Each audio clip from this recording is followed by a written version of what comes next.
तो क्या होता है जब धन, ईमानदारी और न्याय आपस में टकराते हैं? आज हम एक किसान और एक व्यापारी की कहानी के जरिए इसी सवाल का जवाब ढूंढेंगे। तो सबसे पहले एक सवाल, धन का असली मतलब क्या है? क्या वो सोने चांदी के सिक्के हैं या फिर कुछ और? चलिए देखते हैं ये कहानी हमें क्या सिखाती है, क्योंकि यही सवाल इस पूरी कहानी की जड़ है। तो चलिए कहानी शुरू करते हैं। मिलते हैं हमारे नायक से, जिसका नाम है धनिया, एक ऐसा किसान जिसके लिए उसकी ईमानदारी ही उसकी सबसे बड़ी दौलत थी। अब जरा धनिया की दुनिया को समझिए। वो एक गरीब लेकिन बहुत मेहनती किसान था।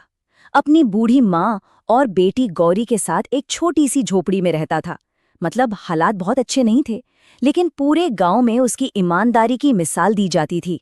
बाजार में वो जो भी बेचता था एकदम शुद्ध, बिना किसी मिलावट के। उसका मानना था, भाई असली दौलत तो दिन भर की सच्ची मेहनत से ही मिलती है। और उसका एक ही विश्वास था, ईश्वर मेहनत करने वालों को कभी खाली हाथ नहीं लौटाते। ये सिर्फ कहने की बात नहीं थी, आप समझिए, यही वो उसूल था जिस पर उसकी पूरी जिंदगी टिकी थी।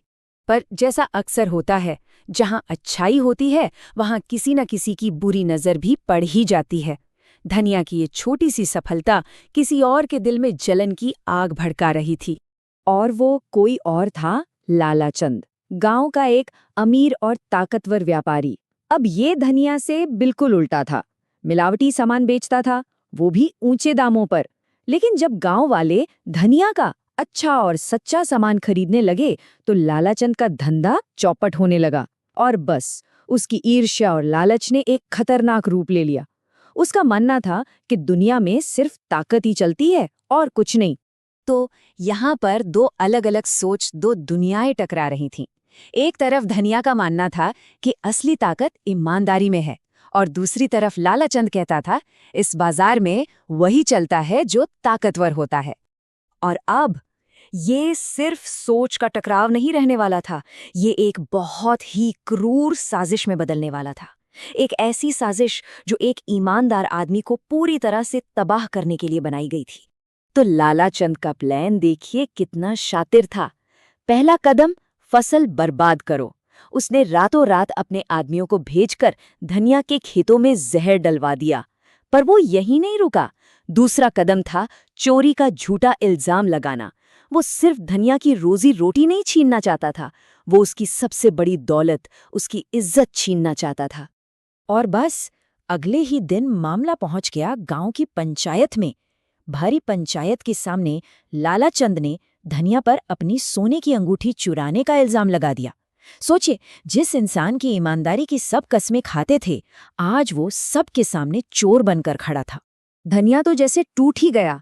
उसकी आवाज में दर्द था जब उसने कहा, मैं गरीब जरूर हूं लेकिन चोर नहीं हूं। ये सिर्फ शब्द नहीं थे, ये उसकी आत्मा की चीख थी। खैर, पंचायत ने फैसला सुनाया कि धनिया के घर की तलाशी ली जाएगी। अब धनिया को तो पता था कि वो बेकसूर है, लेकिन लालाचंद के चेहरे पर जो शातिर मुस्कान थी, उसे देखकर उसका दिल बैठा जा रहा था। कुछ तो गड़बड़ होने वाली थी। और हुआ भी वही।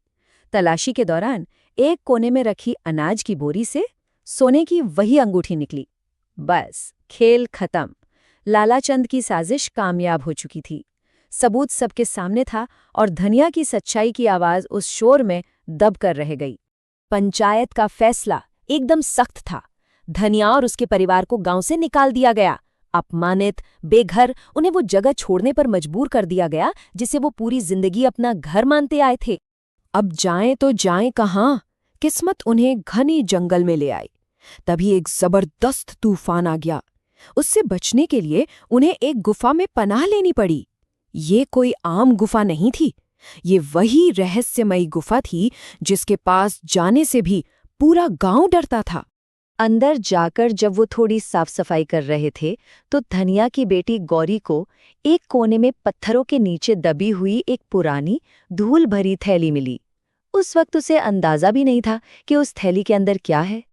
और जब उसे खोला तो उसमें सोने के सिक्के भरे हुए थे। जरा सोचिए, उनके दुख और अंधेरे के बीच ये सोने की चमक एक उम्मीद की किरण बनकर आई थी। शायद यही उनकी ईमानदारी का इनाम था, जो सबसे अनएक्सपेक्टेड जगह पर उन्हें मिला। पर कहते हैं ना, दौलत की खबर आग की तरह फैलती है। जब ये बात लाला चंद तक पहुंची तो उसके अंदर का लालच फिर से जाग उठा। वो ये बर्दाश्त ही नहीं कर सकता था कि धनिया, उसका दुश्मन, उससे ज्यादा अमीर हो जाए। उससे लगा कि गुफा में और भी खजाना होगा, और बस वो भागा भागा उसी गुफा में पहुंच गया। वहां उसे भी सोने से भरी एक थैली मिली। पर लालच का तो कोई अंत नहीं होता, और ज्यादा सोने की तलाश में वो गुफा के अंदर और अंदर, इतना अंदर चला गया कि वापसी का रास्ता ही भूल गया। कई दिनों तक वो वहीं फंसा रहा। चारों तरफ सोना था, लेकिन वो सोना ना तो उसकी भूख मिटा सकता था और ना ही उसके डर को कम कर सकता था। जिस दौलत के लिए वो पागल था, आज वही दौलत उसकी कैद बन गई थी। और तब उसे समझ आया, ये सोना खजाना नहीं, ये तो एक जाल है। असली दौलत तो उसकी अपनी जान है।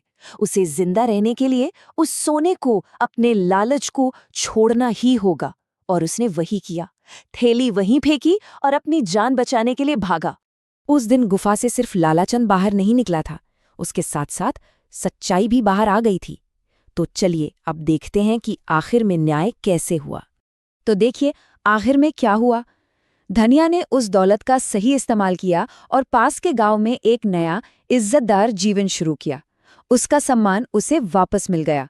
और लालाचंद, वो गुफा से बच तो गया, लेकिन जब गांव वापस आया तो वो एक बदला हुआ इंसान था, जिसके दिल में सिर्फ पछतावा था। उसकी पूरी साजिश का पर्दाफाश हो गया। तो हम वापस उसी सवाल पर आते हैं, धन का असली मापदंड क्या है? ये कहानी हमें एक बहुत सीधी सी बात याद दिलाती है। असली ताकत सोने चांदी में नहीं है। असली ताकत तो सच्चाई और ईमानदारी के रास्ते पर चलने में है। और यही वो दौलत है जो हमेशा साथ रहती है।